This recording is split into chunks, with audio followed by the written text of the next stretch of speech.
Hello mga kabibis, ito po ang aking mga ingredients nga pabango sa room at sa CR nyo. Dalawang asin ng cellophane, isang limonade at Downy Antibac Safeguard at isang container at saka yung alcohol ang pinakalas nating ilagay sa container na pag-mix will ng lahat ng ingredients.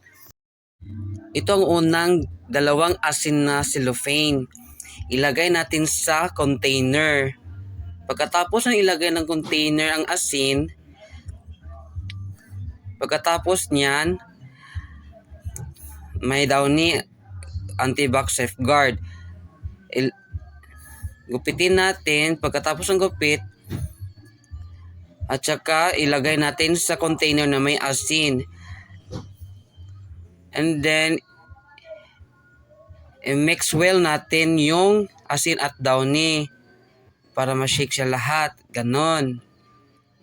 At saka yung lemonade, ilagay natin po sa container. Pigain natin. Huwag madamihin. At saka, i-mix well natin or i-shake. Ganyan ang pagkalabas. At saka meron half nga asin sa isang cellophane at ilagay ko yan sa container. I-shake po natin lahat. Pati yung downing yung naiwan. So, ganyan ilagay po natin sa lahat para ma-mix well.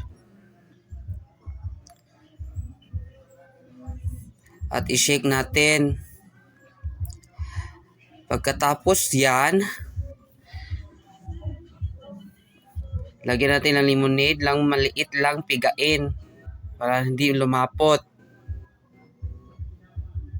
At saka merong isang alcohol, kinukuha ko sa cabinet ko. Ito, Green Cross alcohol, 40% solution. At 3 cups lang to. Lagyan natin ng 1, 2, 3 cups ng alcohol 40% ng Green Cross. At saka i-shake natin yan. Pagkatapos, mabango yung mga kwarto natin at saka ilagay pa natin sa CR para mabango din.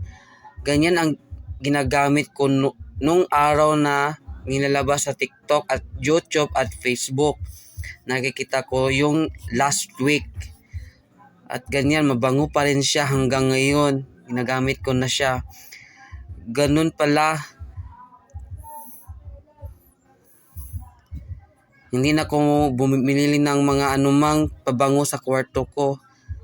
Kasi mahal-mahal eh.